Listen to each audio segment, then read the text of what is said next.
edition of From Our House to Your Home, the Remodeler Showcase. My name's Marty Reed, and the show is brought to you by Frog Hauling. Who's Frog Hauling? You ever see those green dumpsters all over town? The lime green dumpsters? That's Frog Hauling. If you want to clean your basement, your garage, whatever, get rid of that clutter around your house, give Frog Hauling a call. And if you're a remodeling contractor and only the best product will do for your customers, think of Frog Hauling. Carry 5 different sizes of dumpsters so that you never pay for more dumpster than you need. Well, today, you get to hear me, the whole show. I'm going to talk about remodeling trends, what you should think about to do in the fall of 2019. And I do have with me today Michael Morris, who is going to pose the questions. How's that? You're going to be the interviewer. Well, I'm here for that, and I'm just here for your friendship, Marty. That's really why I'm here. The reason we have this conversation is every show that you're doing, we're sitting in the back, and I hear you talking to these remodelers, but I don't get to hear your real thoughts because I think sometimes when someone's, let's just take vinyl windows, for example. Okay. If they sell windows, you don't really shoot from the hip and tell them what you think about windows. So no, I try to make my guests comfortable. Are you trying to tell me that today you're going to try No, I think here's why this is important. Okay. You have not only purchased homes in your life. Yeah. You've had rental properties, you've flipped homes. So I think people don't understand the background that you have when it comes to not just remodeling, but also homes in general. Because you've said this before when we've done this show. Mm-hmm. A home doesn't have any emotional value. It has resale value in mind when you pick it up, right? Well, as an investor, yes. Yes. I mean, that's how I've always looked at properties, yeah. But you said the same thing to me off the air where you're like, Michael, you should buy that property. I'm like, Marty, I don't even have a couch to put in it. It doesn't matter because in 3 years you can flip it, right? You're always thinking about the resale value and how much you've got to put in it to get something out of it, right? So I want people to understand that you're not just doing remodeling so you sell dumpsters, these remodelers. Yeah. That works. But this part is you know more about what's going on in this industry and what people need to know about for the fall. I want people to know what you do. Okay, well, I'll give them maybe the best way to introduce this is to give a little history. At one time, I owned about 800 rental units.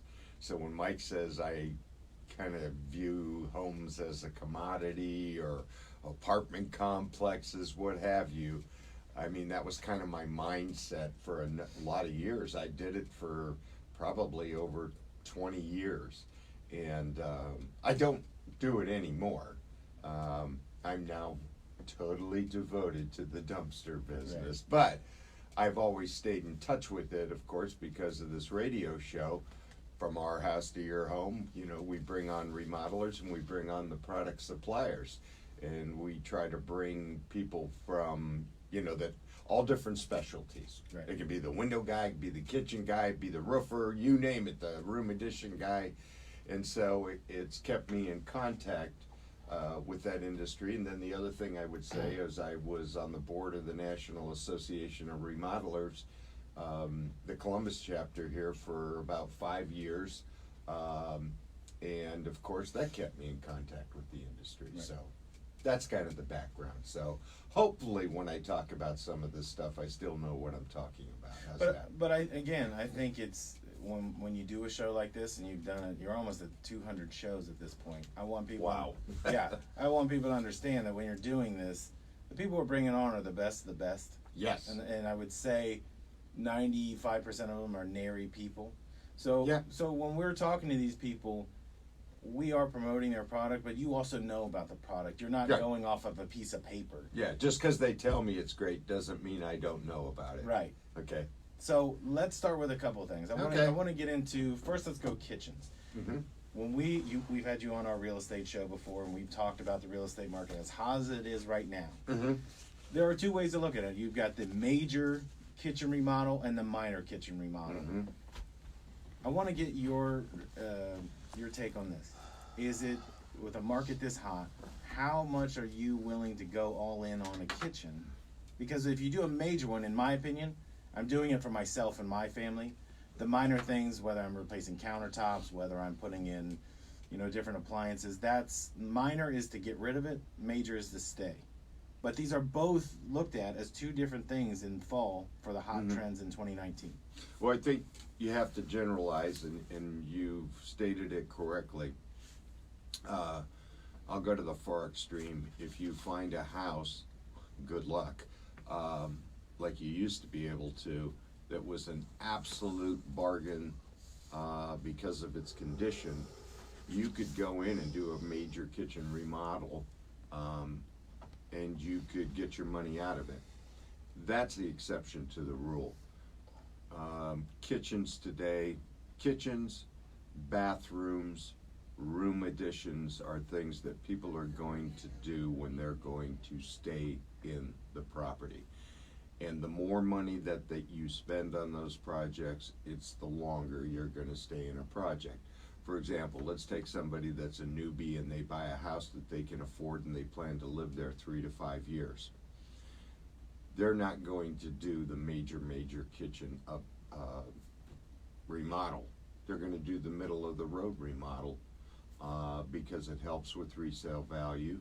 But I would caution everybody and tell you it'll help you to sell, but you're not going to get all your money back. Right. There are percentages to every remodeling project.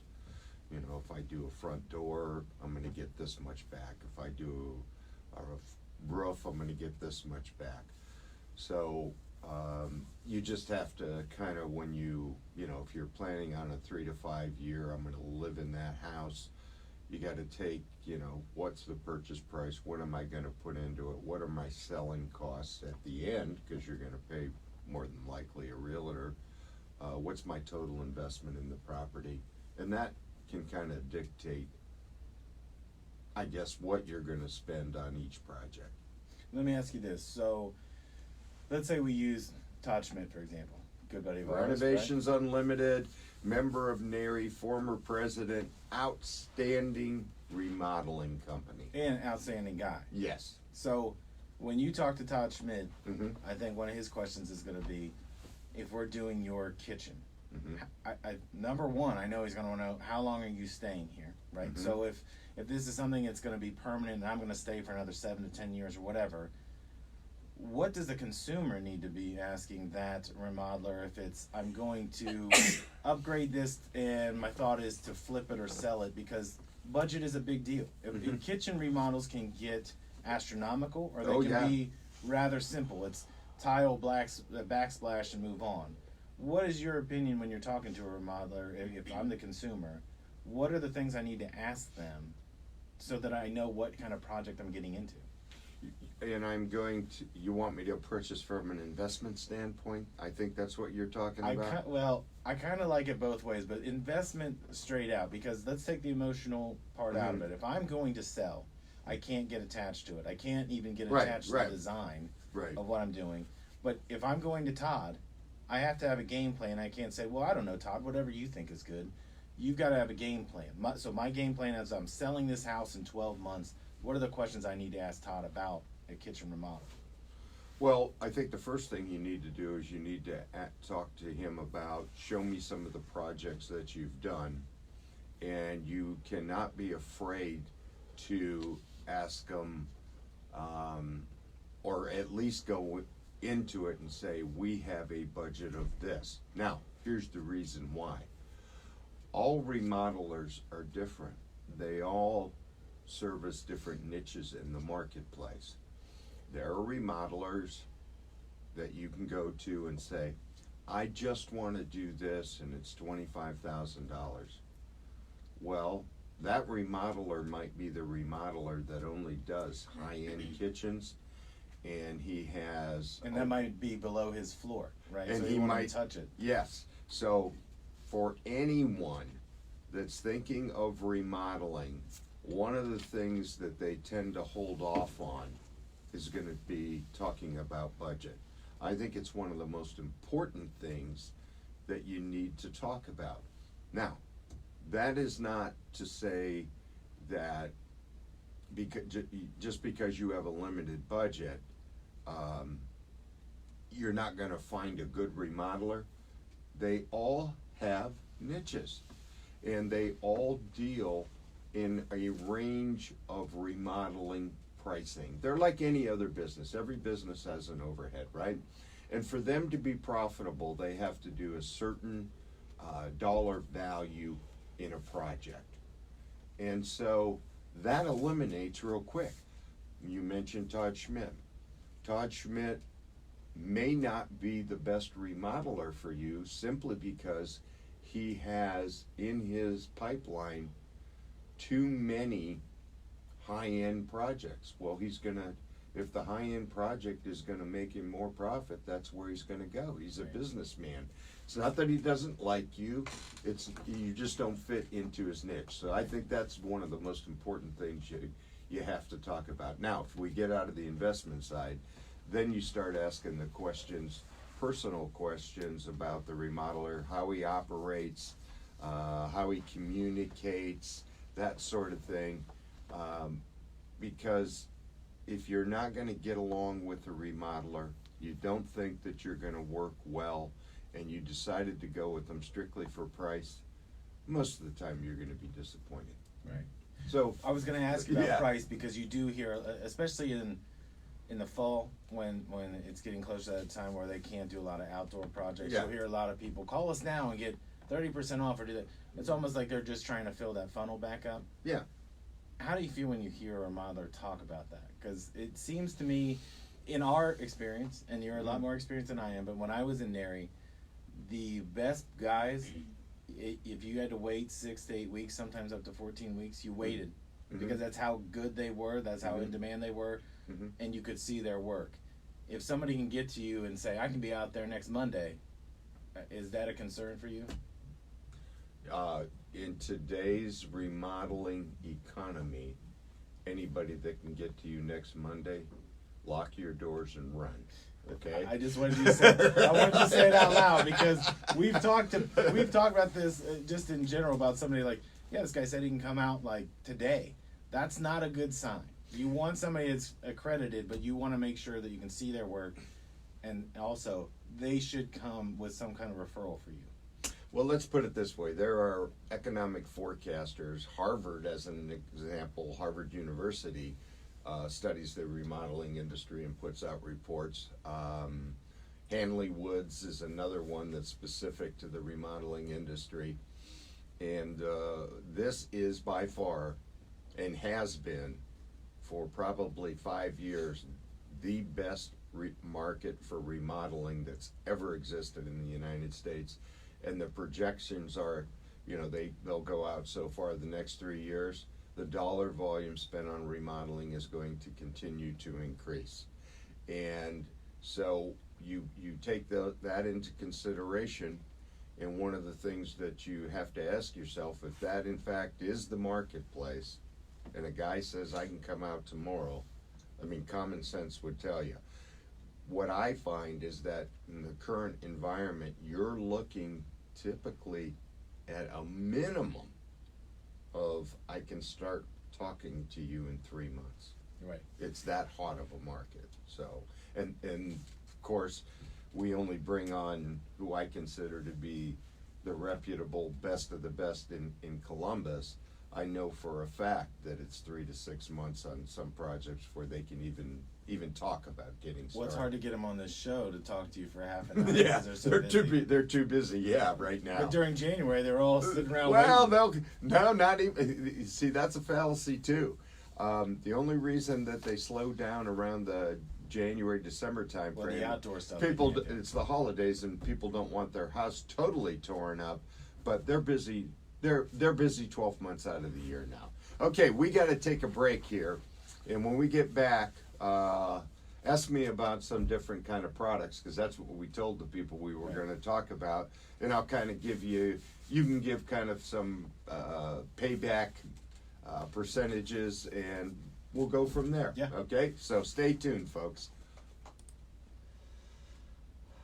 So instead of going to bathrooms, I want to talk about stone, like those paver patios, and then those, what do you call it when somebody does those outdoor things built. Outdoor kitchens. Outdoor living spaces. You ought to just run through too. Some of those, just pick them off. And let me interview you. You just give a percentage of payback. People love to hear that. And you've got them in there. Right. The only thing is I don't think I have specifics of the outdoor, because I don't think it's listed like that. No. I mean, they have like composite deck edition, fiberglass grand entrance, but they don't have like the real meat and potato stuff. I think that's good. I'll let you guide. I don't care. I can. All right, ready? Yep. Yes. All right, we are starting again. In 3, 2. Welcome back, everyone. Once again, we're just kind of talking about remodeling in general, and we're going to talk about a few of the projects. You know, we started the show by saying, hey, let's talk about what it's predicted to be a good remodeling trend for the fall of 2019. I'll let you, Michael, throw some of them out, and I'll tell you what I know, if anything. Well, we talked about kitchens, and then we got stuck on that for a while. Yeah. But the next thing I want to talk about was we talked about the interior. Let's talk about the exterior. Okay. One of the things that I love to look at, but don't necessarily know if I want as the consumer, are paver patios and those stone, like the outdoor kitchens, right? So you and I used to have Bill from Greenscapes and Mark come on, and then I did a show with them talking about it, and they love talking about it. Sure. Because they love building it. Yeah. My question was always, what is the resale value on that, right? So first I want to get your opinion on those outdoor living spaces, especially when it comes to stone. Well, first of all, they're very popular, okay? It has been a continuing trend. They call them outdoor living spaces now. And the industry, to accommodate that, has produced the products that allow that to happen. You know, years ago, if I wanted to put a refrigerator out, side, I had to worry about, after the winter, how much rust was on it, how it would stop working. That doesn't exist today. If I want an outdoor refrigerator, I can leave it out all year long, okay? So the industry has moved that way. Popularity with consumers has moved that way. People like to be outdoors. So those outdoor living spaces have become highly creative and highly elaborate. Your question was stone? Well, it's when you're seeing, it's always stuck in my head about that big green egg. Okay. You know about it? Yeah. So when that became a big thing, and then you could have these stone patios where that brick oven, that fire oven. The outdoor pizza ovens. Right. I think everybody goes to California Pizza Kitchen and goes, I want one of those in my backyard. Yeah. And it looks great, and it's functional, and it even works through the winter. There is maintenance that has to be done. Yeah. But so I had a friend buy a house in Muirfield and built one of these things. Right. Put $35,000 into it. Yeah. And then he gets a promotion, and he wants to leave that house. You know what the number one thing was? Even though the house was beautiful, it was, you've taken up so much of the backyard with that oven thing. How do we knock it down? Right? Because it's, you always say it's preference. Somebody's walking into a house, I'm buying it, it's my preference. It's where I'm going to have my family, raise my kids, I'm going to have my friends over, and I've got this thing I don't like, right? And I always tell people, if they ask me, you better be staying there for 7 to 10 years. Because if you put that there, that is kind of like in the 70s and 80s, well, it's got a swimming pool and I have little kids, so I'm not even going to buy that property. Right. You hit the nail on the head. It's a matter of, if you have the disposable income and you want to spend it on that, then that's just the way it goes. Right. Okay? But outdoor living space, if I rank it on the list of what sells properties or what's good for resale, it's not at the top of the list. No. What's at the top of the list? I can tell you right out of the box, top of the list is going to be kitchens and bathrooms and closet space. End of story. Right. That's it. So when you're putting your money into kitchens, bathrooms, closet space, or let's say a family room addition, something like that, a finished basement, those are the types of projects. You're not going to get 100% of your money back, but those are the things that people look for when they're buying a property. They don't look for, wow, this great outdoor. They look for, Well, that's a nice patio. Right. Or I could put a patio there. Well, it's funny that you were talking about 100% of your Yeah. money back, because up until you get to about $8,211, Mm-hmm. at that level, on average, you can get back 97% of what you put into it. So that's, you're not getting 100%, you're getting Yeah. close. It's once you start branching out to, you're putting that huge awning out there, and then you extend this patio, and then you've got the big green egg or the wood-fired oven. It's those add-ons where you start, those are more personal to you. Right. So as long as you don't cross that threshold, that Yeah. let's just call it $8,000, Yeah. there is value there. You're not really losing money on it, but you're giving it a nice accent, and that stonework. Well, here's the preference. Let's say I'm the young home buyer, and I'm planning on living in the house 3 to 5 years, and I'm gonna go back to kitchens. I am not going to deviate. I'm gonna have white cabinets in the kitchen. Okay? Now, me personally, I like European cabinets. I like the wood look, the really clean-cut look. I better live in my house for quite some period of time, because the next person might come in and say, ooh, I don't like wood cabinets. I like white. White cabinets are probably 50 to, 60% of them. They're probably even more when you're remodeling a kitchen. So it's the same thing with an outdoor living space. If you're gonna be there for a while, it's your money, spend it, do what you like. If you're looking at reselling, you better, any good remodeler is gonna tell you, I might not do that. Right. I might do this. But you know what I do like about it is they'll give you that if you're. Oh, they if you're- know. If you're with a good one, they will tell you that, but they will also say, you're buying this for yourself. Yeah. So if it's the decision you're making for your home, Yeah. do it. But just know somebody else, this may not be their preference. Right, right. Like one of the preferences today in the marketplace that I think is very, very short-lived is this industrial look, where it's kind of like raw wood and metal piping and all this stuff. Those trends come and go. And if you don't sell at the right time, the person's going to walk in and go, it doesn't matter how much you spent doing it. They're going to go, ooh, I have to redo all this. Right. Now, it hurts your resale value. So, Well, let's talk about things that, Okay. that I think people think are absolutes, Mhm. but may not. You mentioned bathrooms. yeah. So, on average, a bathroom remodel is about $19,134. Mm-hmm. Here's what I found funny in doing this research. The resale value is $13,422 at a 70% ability to recoup it. Yeah. But if you ask anybody, we all say kitchens and bathrooms. Mm-hmm. The kitchen really has more value to upgrade than the bathrooms because, Mhm. again, I think that's where you get into that preference, Mhm. right? Mm-hmm. Bathrooms are a very personal thing. Not to be funny, but it is Yeah, how no. how it looks, how Oh. things lay out on the counter. You want a single bowl or a double bowl vanity? Yeah. Believe me, I can tell you that my experience, at least with my daughter-in-laws, when they walk into a bathroom, oh, I need a double bowl vanity. I don't want his stuff over here. I need more room. Right. So, yeah, there you go. But I think when we talk to different remodelers, whether it's this show or the other ones that we do, kitchens are such a personal thing, and so are bathrooms. Mhm. But the kitchen is really where you're going to recoup your money. Yeah, oh, definitely. Yeah, definitely. And one of the trends that you have today is, kitchen used to be a separate room. Now you want it a little more open to other spaces, to the eating area, that kind of thing. So when people are doing kitchen remodels today, a lot of times they're tearing down walls to open up a space because that's just what the market really likes. I was going to ask, do you remember? You would remember this time Mhm. period when islands were a big thing. Yeah. Islands in the kitchen.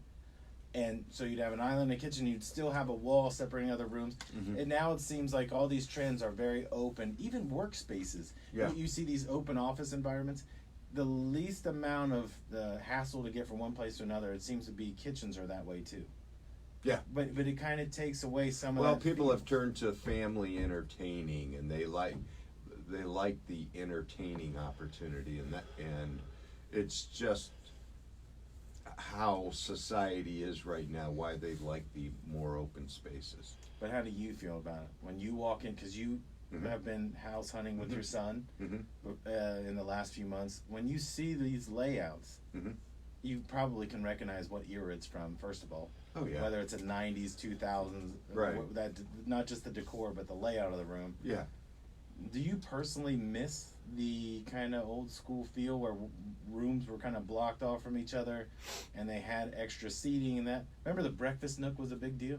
Yeah. that's probably- I that's grew up probably- with a breakfast Right, but nook. that's probably ended around 1979. Yeah. But if you were going through homes in the 80s, that was a big selling feature, and it had that bay window behind it. Yeah.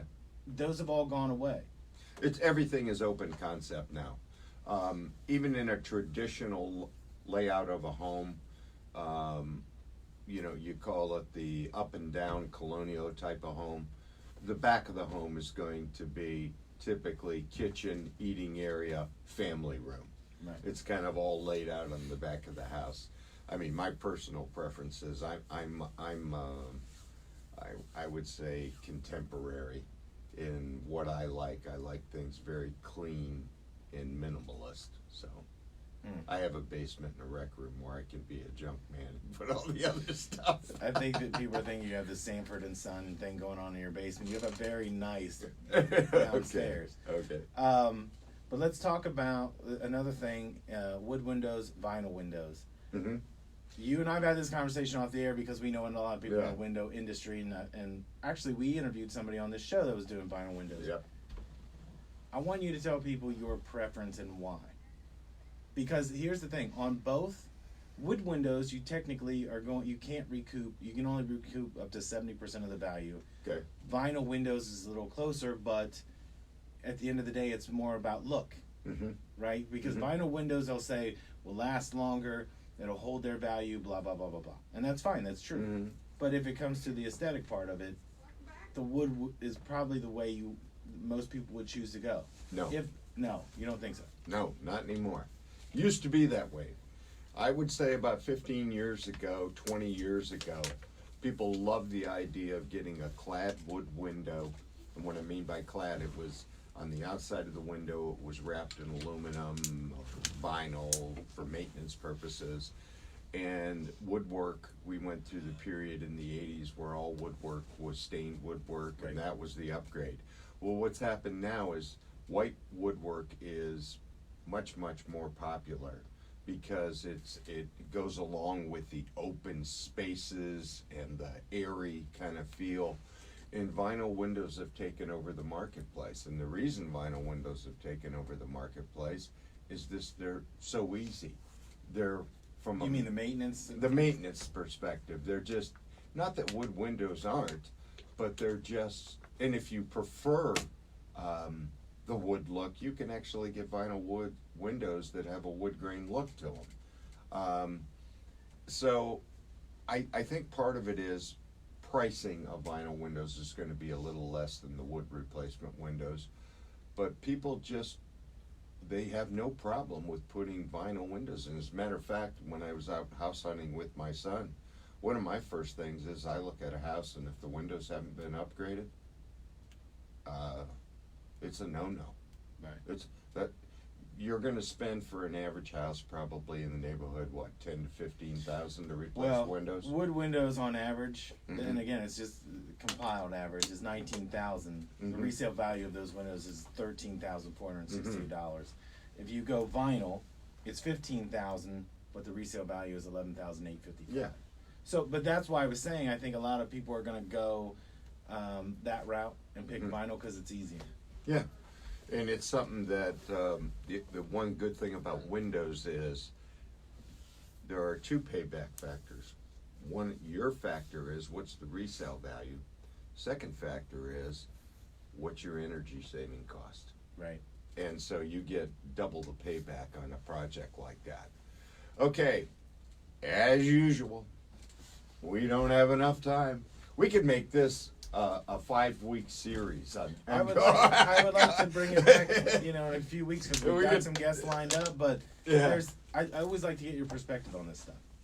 Well, it's only my perspective comes from actually being in contact, like I said, with the current remodelers out there. I just happen to be in tune with what's going on in the marketplace. Not that I know much. But anyways, folks, I hope we provided a little bit of information to you, and we'll come back. I think it's a good idea. We'll come back in a couple weeks and we'll talk about some other projects, payback and what makes sense to do for a house, and hopefully give you information that's going to be valuable to you. But in the meantime, thanks for listening to the show. Go out today and make somebody happy, and we'll see you next week.